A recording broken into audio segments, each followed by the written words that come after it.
Bueno, ya le expliqué ya que nosotros somos dependientes del Ministerio de Tierra de Estados Unidos y que acá en Chile tenemos dos hermanos, el pastor Oscar Muñoz y yo, haciendo el ministerio. Voy a ir corriendo entonces. Entonces vamos a estudiar lo que es la misericordia, conociendo el carácter de Dios, vamos a estudiar su misericordia. ¿Cómo es la misericordia de Dios y cómo opera? ¿Cómo opera en mí esa misericordia? Tengo que cumplir algunos requisitos. Dios espera algo de mí para hacer que su misericordia opere sobre mí. Entonces dice ahí, Dios ordena conocerle y entenderle. Es todo lo que pide Dios. Que tú le conozcas y que tú lo entiendas. Que tú le conozcas y que tú lo entiendas. Son esas únicas dos cosas que pide Dios. Que lo conozcamos y le entendamos. ¿Cómo pasa? Está apareciendo algo ahí, ¿verdad? Sí, Dios ordena, dice arriba. Sí. Entonces, Es lo que conocer, tenemos. veamos lo que dice la palabra de Dios. En Deuteronomio 7:9 y en Jeremías 9:24. Dice Deuteronomio 7:9. Conoce pues que Jehová tu Dios es Dios. Dios fiel. Escuche esto. Dios fiel. Que guarda el pacto y la misericordia a los que le aman y guarda sus mandamientos hasta 1000 generaciones. Entonces, ¿qué parece lo primero? Que Dios es fiel. Lo que Dios te dijo que iba a hacer, lo que Dios te prometió, lo que Dios te habló, Él lo va a cumplir. Aunque tú no seas fiel. Pero Él es fiel. Él va a persistir en su palabra y va a guardar el pacto. Si tú haces pacto con Dios, ya sea el pacto que hacemos todos de entregar nuestra vida a Él, como un pacto personal, Él lo va a cumplir. Yo doy como testimonio que en mi vida he hecho diferentes pactos con Dios y todas las veces Dios ha cumplido, todo el tiempo. Algunas veces en el desarrollo del cumplimiento del pacto la cosa se tarda, toma ribetes difíciles y uno cree que Dios no se ha olvidado, pero no, Dios no se ha olvidado. Siempre Dios tiene un camino que es el más sabio para cumplir el pacto. Y en Jeremías 9:24 es un texto que a mí me agrada mucho. Es un texto que me llena. Es un texto que creo que es sublime. Dice, cuando estaba hablando de qué me va a alabarme, me alabo por mi fuerza, me alabo por mi inteligencia, me alabo por mi capacidad, porque hay gente que se autoalaba, ¿verdad? Que capo soy yo, que inteligente soy yo. Algunas veces no lo piense, pero lo piensan. Se autoalaban así mismo. Dice, más alábese en esto, el que se hubiese de alabar, en entenderme y conocerme. Que yo soy Jehová, que hago misericordia, juicio y justicia en la tierra, porque estas cosas quiero, dice Jehová. Me voy a detenerme un poquito aquí en este texto. Dice, si tú algo es de alabarte, sin algo es no porque tú descubriste cosas, porque has desarrollado un plan maravilloso, porque eres un excelente profesional, porque te alaban en tu empresa por las cosas, por los logros, por las cosas que tú has propuesto, o en tu familia, por ser un excelente hijo o hija, o padre o madre, tú mismo recibes un reconocimiento, o por ser un pastor, qué buen pastor es, qué buen ministro es, ¿no? Y la persona tiende como a sentirse bien y a autoalabarse. No, si en algo tú te alabas, es en esto, en entenderme y conocerme. Entonces la meta de nosotros es, y está al revés, entenderme y conocer lo que Dios dice, conocerme y entenderme. En entender por qué Dios piensa así, por qué Dios actúa así. Eso es un propósito, eso es caminar con Dios. La gente me dice, bueno, ¿qué es esto de caminar con Dios? Esto es caminar con Dios, como amigo. Esto es caminar con Dios, esto es, hermano amado, es andar con Dios. La gente dice, bueno, ¿cómo se camina con Dios? Así pues, entendiéndolo y conociendo. Cuando yo me procuro saber por qué en un momento dado Dios hizo tal cosa en la Biblia, que incluso a mí me puede desconcertar. ¿Por qué Dios permitió? ¿Por qué el Nuevo Testamento tiene todas esas cosas escritas? Eh, ¿Por qué Jesucristo tomó una determinada decisión? ¿Por qué los apóstoles actuaron así? ¿Por qué Dios? ¿Cómo piensa Dios? ¿Qué hay en la mente de Dios? Ojo, yo no estoy diciendo que tú vas a ser capaz de escudriñar a Dios, pero Él se da a conocer a través de las cosas que hace. Él se da a conocer a través de su estatuto. Entonces dice Dios, alábate en esto, en conocerme y entenderme. ¿Dónde va esto? Que yo soy Jehová Dios, que hago misericordia. Hay muchos actos de misericordia y de no misericordia en la vida de parte de Dios. La inclinación que tuvo Dios hacia David, ¿quién no la tuvo con Saúl? El apoyo que Dios le dio a, a, a Rebeca cuando engañó a su padre, cuando Jacob engañó a su padre, y cosas por el estilo. ¿Se cayó algo de allá arriba? Entonces uno dice, ¿por qué con uno sí y con otros no? Y cuando Dios hace juicio, ¿por qué los juicios de Dios son de una manera tan dura? ¿Por qué la sentencia, por ejemplo, a Elí es radical? Elí era el sacerdote que estaba en la época de Samuel, ¿verdad? Por las cosas que permitió. ¿Y cómo es la justicia de Dios? Que no es nuestra justicia. De hecho, me tomo un paréntesis más. Si nosotros veamos el sentido de justicia nuestro, es muy diferente al sentido de justicia de Dios, porque Dios tiene la capacidad de ver más allá de los actos. Por ejemplo, yo le pongo un ejemplo. Si yo digo a usted, ¿qué cree usted? ¿Quién debe ganar más dinero? ¿El que trabaja más o el que trabaja menos? Todos nosotros, incluyendo a mí, pensamos, el que trabaja más. Sin embargo, Jesús rompe eso. Porque cuenta una historia, donde hay un hombre que sale a buscar personas para que trabajen en su parcela, o en su tierra, o en su mundo. Y dice que sale temprano en la mañana y le dice, mira, yo te voy a pagar 30.000 pesos por trabajar el día. Anda en mi perfil. Dice, al mediodía sale y encuentra a otros. Y también le ofrece lo mismo. Y ya como a las 3 de la tarde, o a las 2 de la tarde, encuentra a otra persona y dice, ¿qué hacen aquí? ¿Qué están vagando? Y también los manda a trabajar. Y por último, casi quedando una hora, se encuentra con otro grupo de personas que también lo mandan. Dice al capataz, júntale a todos y págale de los primeros hasta los últimos, los 30.000 pesos. Y a cada uno de ellos les paga 30.000 pesos. Entonces los primeros que están trabajando encuentran injusto que a los que habían trabajado una hora les pagara lo mismo. Entonces empiezan a murmurar y a hablar contra el amo, el dueño. Y el dueño le dice, ¿y cuál es tu problema? ¿Por qué tú te enojas? ¿Que acaso no llegamos a un acuerdo de que yo te iba a pagar 30.000 pesos por el día? ¿Te los pagué? Sí. ¿Y por qué te enojas? Porque yo soy bueno y quiero pagarle lo mismo al que trabajó una hora. Nosotros encontramos totalmente injusto, pero el dueño del dinero del hombre. Entonces, eso nos permite ir conociendo a Dios, que Dios hace como Él quiere. Y es lo mismo que ocurre en la iglesia también. De repente hay gente que tiene 30 años en la iglesia y desarrolla una labor. Aparece una muchachita o aparece un joven y de repente este joven dio le da el don de sanidad y él impone las manos y la gente se sana.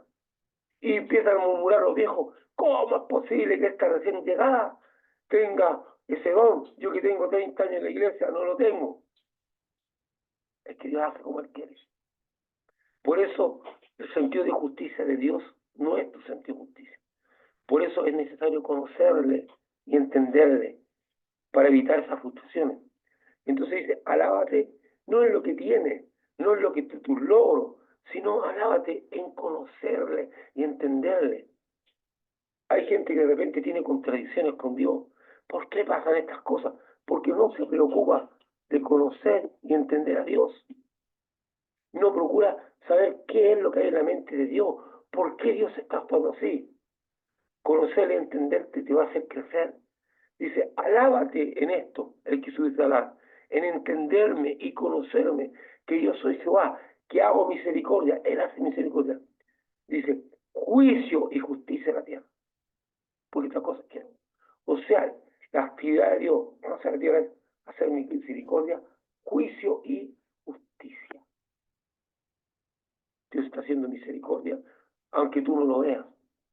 La gente, los creyentes, las personas en la vida, andan haciendo lo que quieren, porque creen que no les va a pasar nada. Y algunos y siempre me están diciendo a mí, pero mira, este hombre hace lo que quiere, le va bien, tiene dinero. No tiene ni idea de lo que está pasando en su alma, en su vida. Cómo Dios está haciendo justicia y juicio a la manera de Dios. No tienes por qué verlo tú, ni tus ojos. No tienen por qué saberlo. Hay cosas en el juicio de Dios y en su justicia que se hacen evidentes, pero otras cosas no.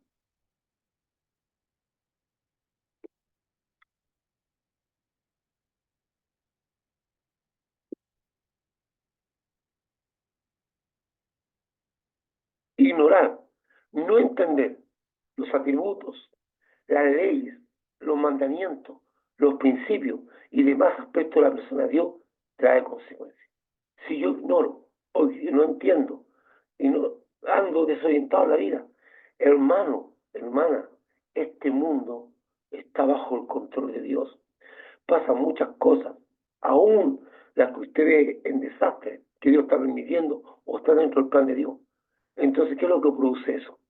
No ignorar o no entender, porque las personas tienen tiempo para todo. Tú y yo tenemos para nuestros planes, vivimos desarrollando planes, pero no hay tiempo para Dios. Por eso reina la desorientación cuando las cosas que estamos caminando no son como nosotros esperábamos que fueran. Nosotros teníamos una visión y de repente las cosas no están siendo como... porque ignoramos los aspectos de Dios. Y hay una frase muy recurrente de los canutos, una frase muy recurrente de los cristianos que a mí ya de repente me llega a enfermar. Es bueno que se haga la voluntad de Dios. Bueno que sea como Dios quiera. Oye, está bien, pero eso no te exime de querer entender cuál es la voluntad de Dios o por qué Dios está actuando así. Todo lo contrario, debería motivarte a entender. No solamente decir, bueno, es como la suerte de me saqué la lotería o no me la saqué. O sea, como que la voluntad de Dios está en una tómbola y en un sorteo. Dios no es una tómbola, Dios no actúa por capricho, Dios tiene un plan. Por lo tanto, cuando yo digo que voy a andar en la voluntad de Dios, es que también procuro entrar en esa voluntad y entender la voluntad de Dios, en conocer qué está haciendo Dios, entender, y eso me obliga a tener que orar, me obliga a tener que leer la palabra de Dios, a tener que observar los hechos y analizarlos desde el punto de vista de Dios. Pero el creyente no hace eso, porque el creyente es flojo. La mayoría no todo. Le gusta que todos se lo digan, le gusta escuchar predicaciones que ojalá le expliquen todo. No, no, no. Aquí hay una parte que es tuya, una parte que Dios quiere, una parte de comunión, el buscarle a Dios, el entender su atributo, sus leyes, su misericordia, el entenderle y conocerle y entenderle, es algo tuyo, es lo que Dios quiere, eso es comunión. Cuando tú procuras entenderle y conocerle, Dios te ama más profundamente, porque dice, esta persona me ama, porque quiere de mí. Es lo mismo que pasa cuando tú tienes una relación de pareja. A ti te interesa conocer y entender a la otra persona, que es una manifestación de amor. Tolerar ciertas cosas, comprender por qué actúa así, todas esas cosas. Es lo mismo con Dios. Entonces, ignorar o no entender los atributos.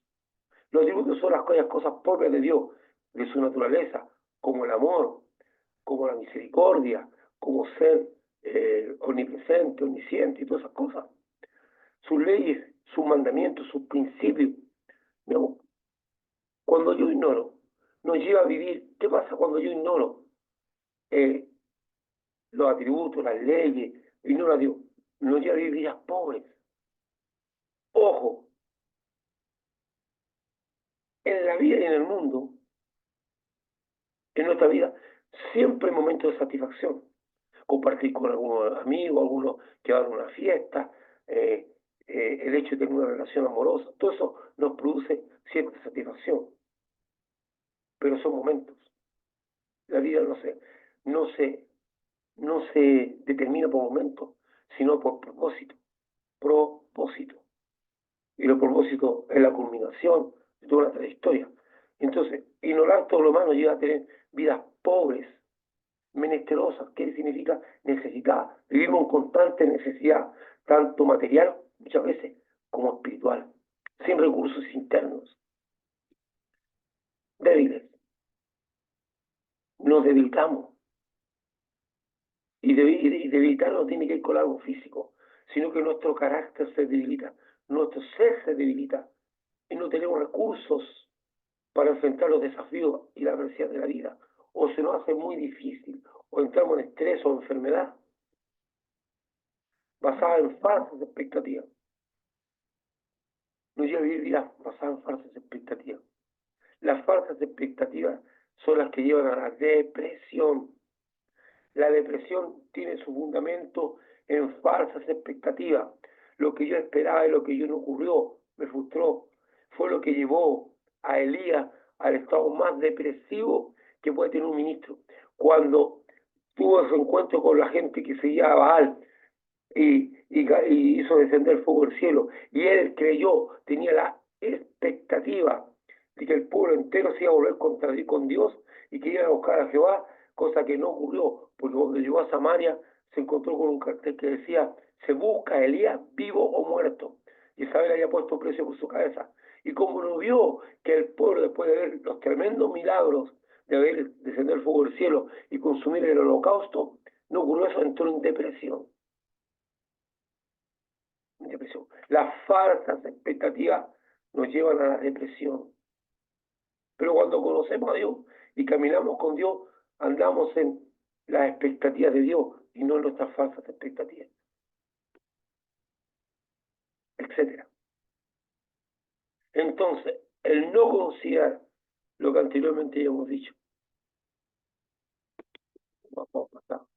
el no considerar o no entender o ignorar los atributos de Dios, sus leyes, sus mandamientos, sus principios y todas esas cosas nos van a llevar a situaciones de pobreza, de necesidad, de debilidad y de falsa expectativa.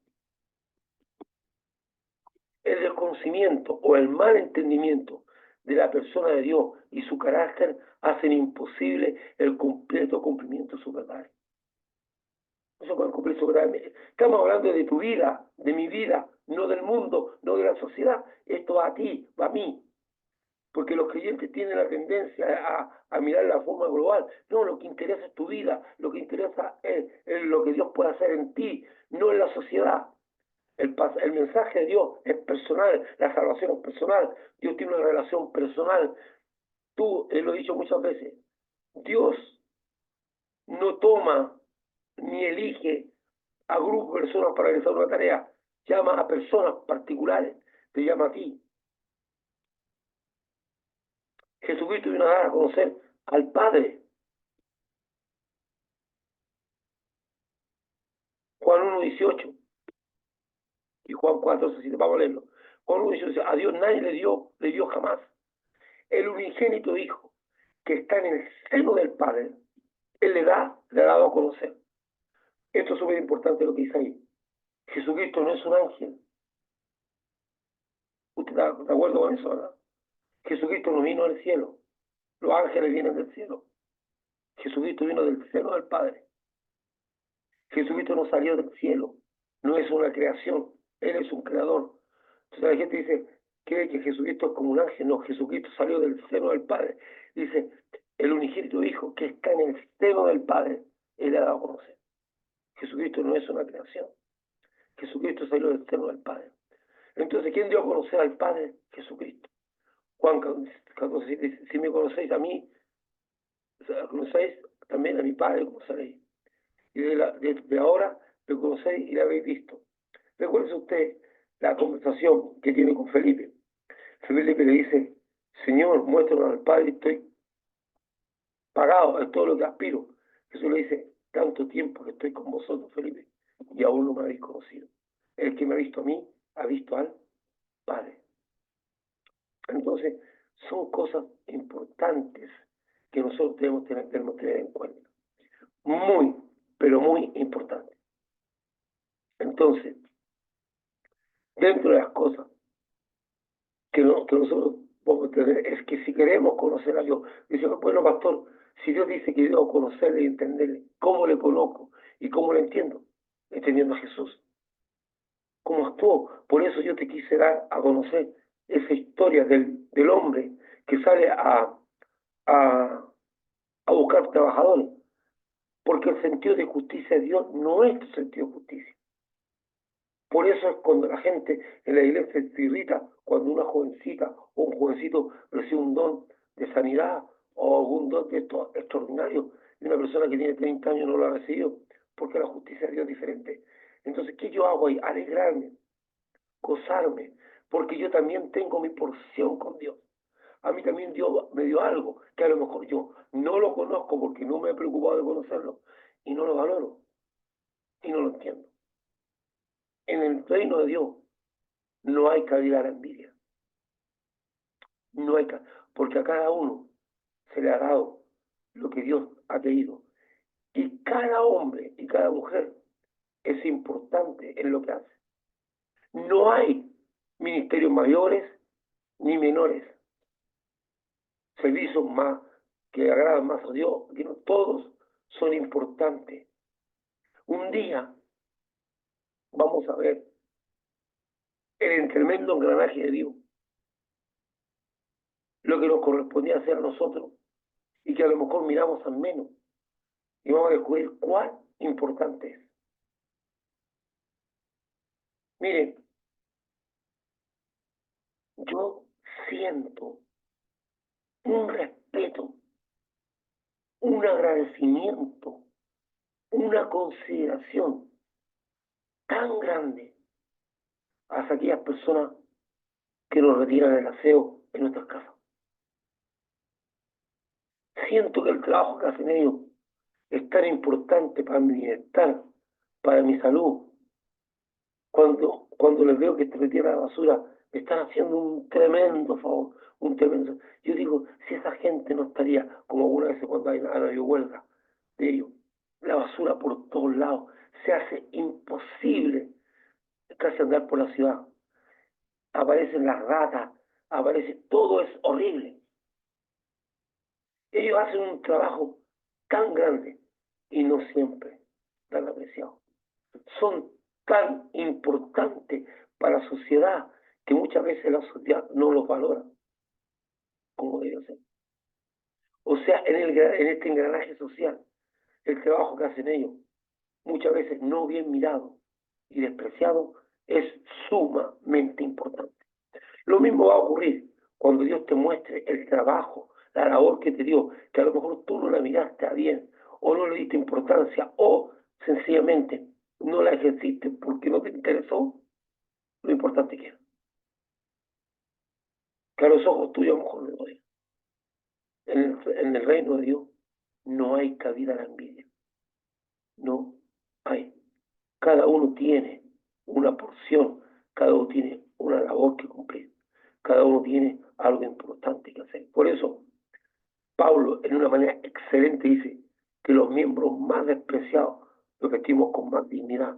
Y ahora, de muchas veces, de que todos son importantes. Cuando yo les contaba que, algunos de ellos, que yo llegué cuando tenía 19 años a la iglesia, llegué solo por un recuerdo que tenía desde niño, cuando me llevaba a la iglesia, y empecé a buscar. Y cuando entré a la iglesia, tenía un corazón muy simple y sencillo. Era tan feliz yo, barriendo el templo o el costado del templo, limpiando las banquitas. Llegando ahí, a una vez llegaba primero que todos los hermanos. Y ahí decía, nos faltaba ese hermano carente sabiduría, por no decir otra palabra, que te decía, está en el primer amor, ya se le pasará. Ojalá nunca se pase el primer amor. La pasión por Cristo nunca se ha ido de mi corazón. La cosa es que yo hacía eso. Yo nunca llegué a pensar que iba a ser pastor. De eso mi meta era estudiar ingeniería y hacer las cosas. A lo que me mandaban, iba yo. En la iglesia, a limpiar, a correr. Era feliz.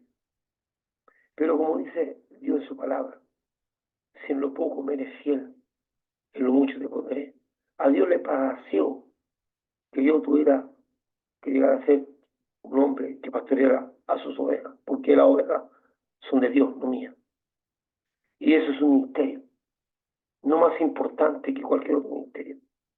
Los misterios son servicios, no son jerarquía. Yo por ser pastor no soy más que todos ustedes. Estoy dando un servicio, un don, pero no una jerarquía. En la iglesia del Señor no existen jerarquías, existen autoridades, pero no jerarquía. Y las autoridades que hay se establecen por lo que son. Sin embargo, el hombre ha transformado la iglesia en un ente jerárquico, que no es divino, que no es bíblico. En la iglesia no hay jerarquía. Bueno, servir a Dios. Vamos un poquito más. La misericordia de Dios es un atributo de Dios, es algo propio de Dios. ¿Qué es? ¿Cómo se manifiesta? ¿A quién se aplica? La gracia es un don de Dios, con la cual se manifiesta su misericordia. ¿Qué es lo que la gracia? Es una impartición. Alguien te dice la gracia es un regalo. No es un regalo. Es reducir la gracia a una expresión muy mísera. La gracia es una impartición, a lo que Dios te imparte en forma que Él quiere, como la gracia del perdón. Dios te imparte el perdón. Ojo, la mayoría de las personas tienen un problema con el perdón. Alguien me puede perdonar y yo se lo puedo agradecer, pero yo no me siento perdonado. Y a lo mejor arrastro la culpa. El perdón, para que sea poderoso, es cuando me perdonan y yo en mi alma entro en un reposo porque recibo ese perdón. Entonces, cuando hablamos de la gracia, cuando hablamos del don de Dios, cuando hablamos de la gracia, es cuando el perdón se te hace efectivo en tu alma y tú te liberas de la culpa. Pero muchas veces la palabra del perdón se va, se dice, pero no se libera de la culpa. Ahí opera la gracia de Dios, que es una impartición. Dios te imparte a tu alma el perdón y tú realmente te sientes perdonado y eres liberado, porque no basta con la palabra, es necesario que Dios también imparta el perdón, que es la liberación del alma.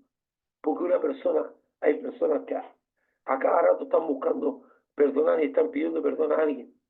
¿Y por qué están pidiendo perdón? Porque no se sienten perdonados. Y ahí viene la importancia.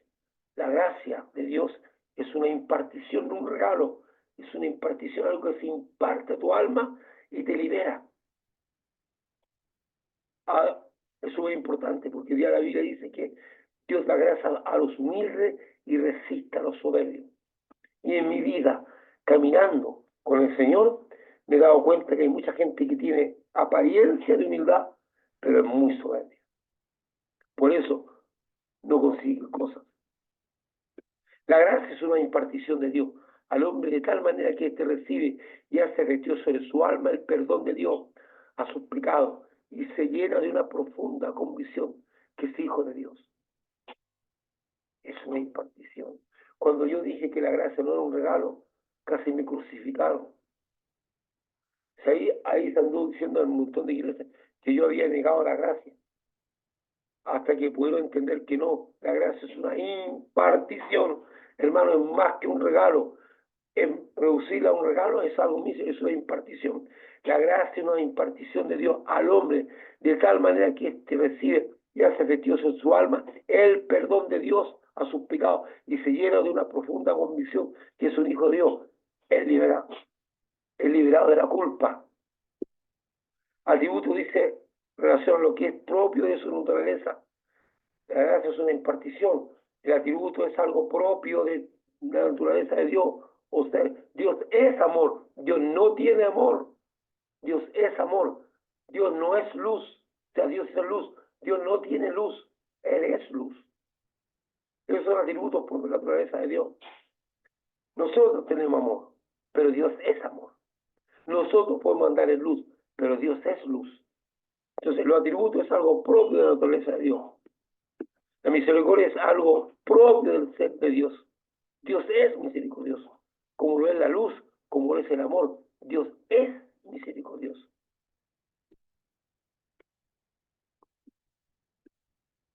Dice en eso 34:6 y 7.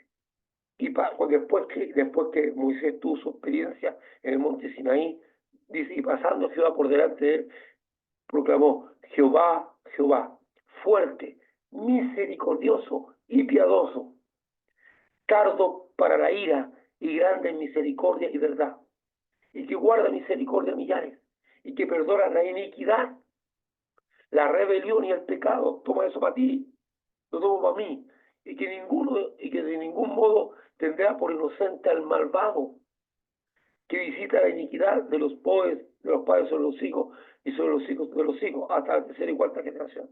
Lo último quedó nulo con Jesucristo, porque una persona puede estar heredando algo, pero cuando acepta a Jesucristo, toda maldición es cortada.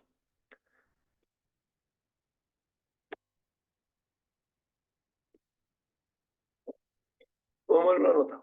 Dice, el diccionario nos ayuda, pero es imprescindible saber que ningún diccionario puede definir lo que es de Dios, ya que la Biblia se entiende por la Biblia, a través de la revelación del Espíritu Santo. Por eso la ley de Dios, sus estatutos, sus principios, etcétera, solo se pueden definir una vez que se nos haya revelado su real significado a través de la Escritura. Las cosas de Dios se entienden por la Biblia. La palabra fe no es la misma que define el diccionario. La fe la vamos entendiendo a través de los personajes que están en la Biblia. La fe de Abraham, la fe de Isaac, la fe de Elías. Y aún hay distintos tipos de fe. Hay una fe para creer y una fe para hacer milagros. La fe para hacer milagros es un don. Es interesante, ¿no? Mire usted, mi querido hermano. ¿Cómo entiende usted que el hombre, escucha esto, que el hombre que va y se enfrenta acá y le dice no va a llover, a no ser por mi palabra, que hace descender fuego del cielo, que resucita a un muchacho, que va a la casa de la viuda y está viviendo de una manera sobrenatural con una harina y con un aceite que nunca cesa? Un hombre que tiene todas esas cualidades, cuando es amenazado por Jezabel, arranca como un cobarde, porque su don, porque lo que él tenía, ese tipo de fe que tenía, era un tipo de fe para hacer milagros. Pero vamos al otro lado ahora, vamos a David. David no le tenía miedo a nada, de nadie. David se enfrentó a un gigante, se enfrentaba a cuanto quería, tenía una fe en Dios tal que creía que en cualquier batalla Dios lo iba a librar. Sin embargo, su fe no le alcanzó para vivir correctamente en su familia. ¿Cómo es posible eso? Porque hay fe, porque vamos entendiendo que hay una fe, que Dios la manifiesta su fe como don, tiene distintas cosas. Ahora la fe para creer en Jesucristo es una sola. Entonces, la Biblia, o sea, el diccionario nos puede ayudar para estar en un lenguaje común, pero las cosas de Dios no se pueden entender por el diccionario. Hay que estudiar la Biblia. Aquí va la misericordia, del latín misericordia, virtud que inclina el ánimo a compadecerse de los trabajos y miseria ajena. Dice una virtud. La misericordia es una virtud que es una inclinación a compadecerse de las miserias y trabajos ajenos, según el diccionario. Por lo tanto, según eso, Dios tendría una inclinación. Y la clemencia del latín es compasión, moderación al aplicar la justicia. Esta definición la tenemos ahí, pero no explican todo. Misericordia en general es inclinar el corazón hacia alguien, o algo en el caso de un animal, de tal manera que serle propicio, favorable en su falta o necesidad. Entonces, cuando hablamos de misericordia, es una inclinación del corazón hacia alguien. Entonces, cuando hablamos de la misericordia de Dios, hablamos de la inclinación de Dios hacia la persona. Bueno, Dios, ¿por qué tendría que tenerle misericordia a algunos y a otros no? Porque Él lo dice. Dice el mismo Señor que Él es propicio a los que son humildes y resiste a los que son soberbios. Dios tiene misericordia con los que son humildes. Conforme a Éxodo 24:7, lo que hemos leído, tenemos la certeza absoluta que Dios es misericordioso. Que eso te quede claro en tu mente, en tu corazón. Dios es misericordioso y tú puedes apelar a la misericordia de Dios. Tú puedes apelar a la misericordia de Dios. Su misericordia además es grande. Favorece a muchos y no solo a unos pocos. Porque dice a millares. ¿Podemos entender qué es la misericordia de Dios? De la manera que Dios es propicio a perdonar la iniquidad, la rebelión y el pecado, teniendo paciencia al ser tardo para la ira y piadoso, muy de compasión. O sea, eso es. Dios te propicia a ti, a perdonarte. Al apelar a la misericordia de Dios, basado en el hecho de que Él es misericordioso y que su misericordia se renueva cada mañana. O sea, si te tuvo misericordia en un momento, Él te volverá a tener misericordia. Él va a volver a tenerte misericordia. Y la misericordia de Dios se va a renovar todo el tiempo, cada mañana, a cada instante. Y dice, no hace al malvado inocente, ni evita las consecuencias de la iniquidad. Eso es sumamente importante, hermano. Que Dios te tenga misericordia. Es que Dios va a perdonar tus pecados y va a ser propicio a ti. Pero las consecuencias de tu acto no se van a librar. Hermano, Dios no te libra de las consecuencias de tus acciones. No te libra. Ese es el punto. Que si tú en tu vida has vivido yendo contra los mandamientos de Dios y cosechando y sembrando de una manera errónea, te vas a tener que comer toda la cosecha, te guste o no te guste. Hay personas creyentes que tienen metido en la cabeza que ellos son inmunes a las consecuencias de sus actos. Eso es una mentira diabólica. Dice Dios, el Dios bueno que hace salir el sol sobre justos e injustos y hace llover sobre bueno y malo. Las consecuencias de tu acto, seas o no creyente, te van a alcanzar, sea para bien o para mal. Ahora, que Dios te perdone y te dé un lugar en el cielo es muy importante, pero no te libra de las consecuencias de tus actos. Por lo tanto, todos los que estamos aquí escuchando esta mañana, tenemos un punto de inflexión. Si en un momento dado decidimos cambiar nuestro foco y empezar a sembrar bien, te vas a tener que comer la cosecha anterior, pero te puedo asegurar que tu próxima cosecha va a ser buenísima.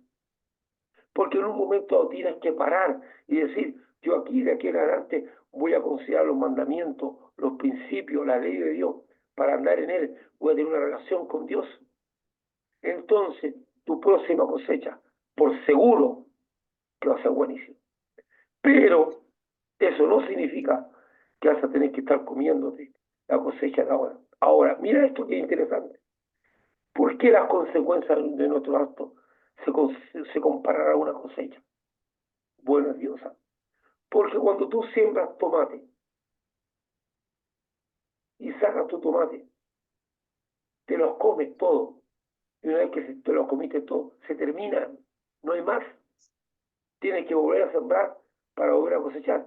¿Qué esperanza te da eso? Que una mala cosecha, una mala siembra, no es eterna. Se termina. Se termina. Y ahí está esperando cosecharlo. Y yo lo que le ponía ejemplo a un hombre que me decía, pastor, yo no entiendo a mi esposa. Yo me convertí, soy un hombre nuevo, y ella como que no entiende, está dura, está aquí acá. Y yo le decía, ¿y cómo no va a estar dura? ¿Cómo no va a estar así si durante toda tu vida, antes de conocer al Señor, la maltrataste, fuiste muy necio con ella, no le diste una buena vida? ¿Y porque ella te va a decir, oh, te convertiste? No, su corazón está dañado, está decepcionado. Esa cosecha te la va a tener que comer toda. Lo que yo te aconsejo es que empieces a sembrar en ella cosas nuevas, un buen trato, una buena forma de mirar las cosas, para que tu próxima cosecha en ella sea buena. Pero la cosecha que sembraste ya, te la tienes que comer toda. Bueno, la declaración de Lamentaciones 3:22. Aquí no voy a leer, usted va a tener que buscar después, anote si quiere, porque no lo va a alcanzar el tiempo. 3:22 no es una prueba, sino que es el testimonio de Jehová, del profeta Jeremías, de la renovación de áreas de la misericordia, cuando él habla de constantemente renovada, de Dios, como también de su fidelidad, que sería lo único que explicaría el no haber sido consumido. Dice, por la misericordia de Dios, no hemos sido consumidos. Algunas veces yo pienso eso, hermano, que Dios me tiene tanta paciencia. ¿Qué manera de tener paciencia, Dios? ¿Qué manera de tenernos paciencia? ¿Cómo es que Dios nos tiene tanta paciencia? Si algunas veces somos más derechos que cola de chancho, somos chuecos. Él es derecho, pero nosotros no. ¿Cómo es que no tiene tanta paciencia? Yo oro mucho en eso. Digo, Señor, gracias por tenerme la paciencia que me tiene. Dice, Dios como también de su fidelidad, que sería lo único que explicaría el no haber sido consumido, lo que se asemeja a la harina y el aceite de la casa de la viuda de Sarepta, donde se refugió Elías. De hecho, la misericordia de Dios no necesita de renovarse, porque la Biblia enseña que son perpetuas, son para siempre. Eso está en el Salmo 6:2 y Crónicas 5:3.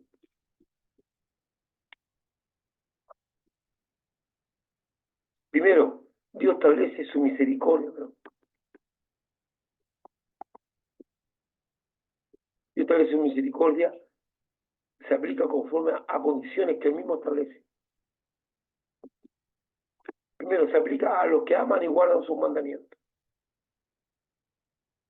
Eso no significa que tú tienes que ser perfecto, sino que tú procuras andar en los mandamientos de Dios y guardarlos, esforzar. Se aplica, eso está en los 26, ya luego. Se aplica a los que guarden el pacto y sus testimonios. O sea, yo guardo el pacto. ¿Qué significa guardar el pacto? Yo hice pacto con Dios de seguirle. Hay mucha gente que ya dejó de seguir a Dios. Hice pacto con Dios y lo mantengo. Salmo 25:10. Leamos eso 26, dice, y hago misericordia a millares, a los que me aman y guardan mis mandamientos. Eso es caminar con Dios. No miren los mandamientos a Dios como gravoso, que lata cumplir esta cosa. Mírenlos con alegría. Qué pena cuando un creyente considera los mandamientos de Dios como, pucha, qué desagradable, qué gravoso. No, en fe, Señor, si tú hiciste tu mandamiento, te doy gracias y me alegro. Todas las sendas de Jehová son misericordia, ¿verdad? Para los que guardan su pacto y su testimonio. O sea, las sendas que Dios te dio para trazar para ti son misericordia, ¿verdad? Porque tú guardaste tu pacto y su testimonio. Hay muchos creyentes que se avergüenzan de decir que son hijos de Dios en medio de sus amigos. Hay muchos creyentes que pierden la compostura y se salen de andar con Dios cuando están entre amigos, para ver una fiesta en algún otro lugar, y dejan de andar en el pacto de Dios. Algunos se avergüenzan de decir que son creyentes. Segundo, Dios establece su misericordia. Su misericordia es un acto soberano de Él. Dios es misericordioso con el que quiere ser misericordioso. Ahí está eso, está en eso, 23, 18, 19, Romanos 9, 15 al 19. Al final del tema, yo puedo mandar estos apuntes a los que lo quieran, para que tengan todas estas cosas. Pero los que quieran, no me pida usted si no lo va a leer. No se establece un árbitro a actuar por simpatía o con falta de derecho a la ley. Dios dice, bueno, vamos a actuar. No, no es así. Dios tiene misericordia. Ahora, ¿cómo yo puedo alcanzar la misericordia de Dios? por lo que estamos leyendo, andar en sus pasos. Hay gente que tiene apariencia de humildad. Dice que Dios resiste al soberbio y es misericordioso con los humildes.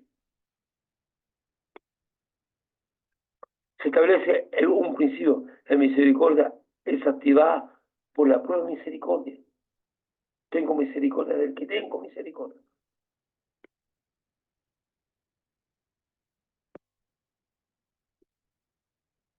La misericordia de Dios, bueno,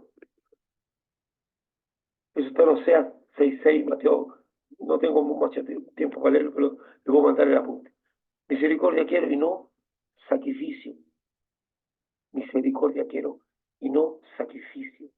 Eso es lo que hay personas creyentes que creen que aún haciendo cosas para Dios, Dios como que va a ser más propicio a ellos. Dios no necesita de ti, Dios no necesita de mí.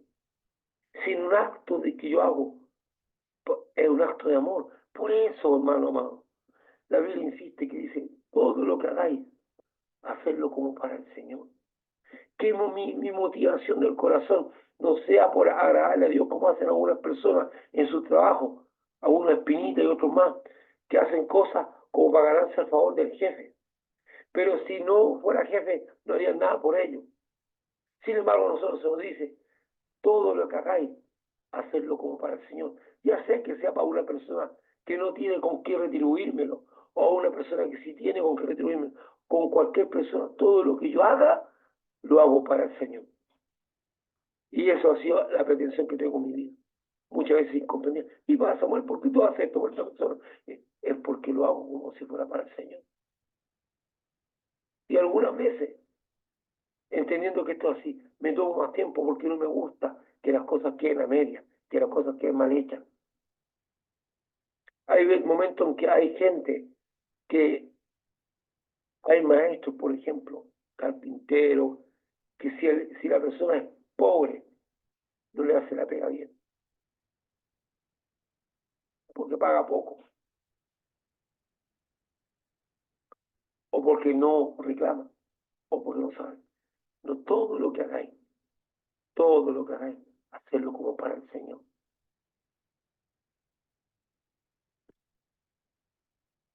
Mateo 5:7. Los misericordiosos alcanzarán misericordia.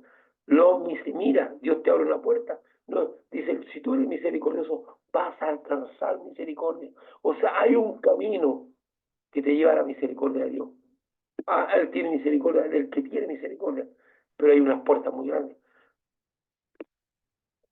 Eso está en Santiago 2:13. Juicio sin misericordia para el que no hace misericordia.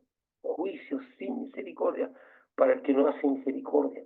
Es como la historia que contó Jesús, de aquel hombre que debía mucho dinero y el rey le ordena venderlo a él y a su familia. Y él le pide por favor que le tenga misericordia.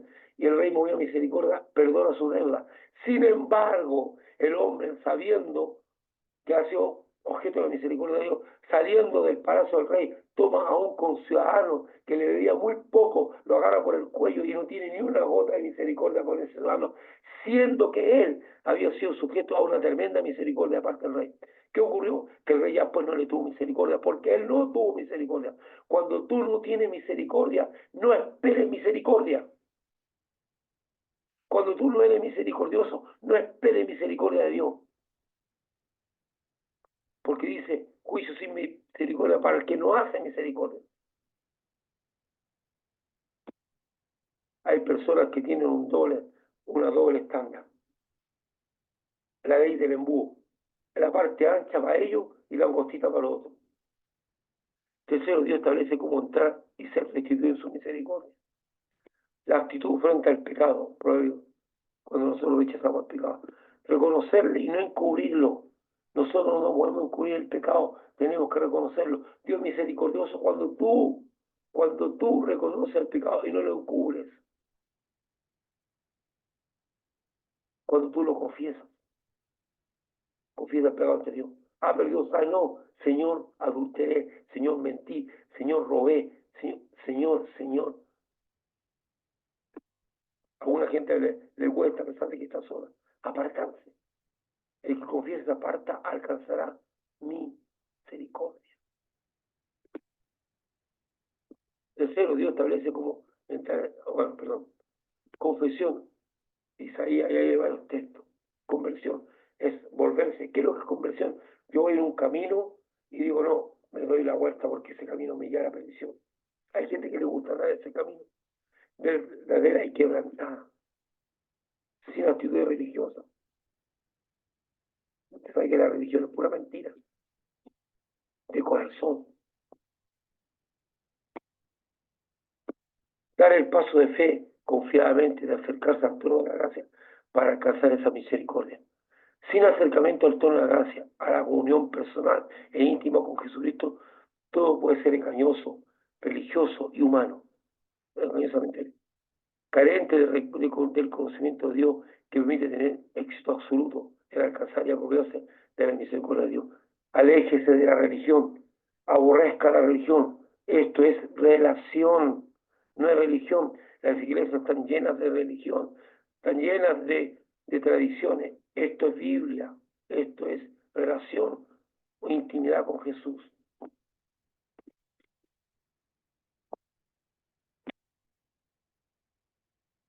Dejamos hasta ahí.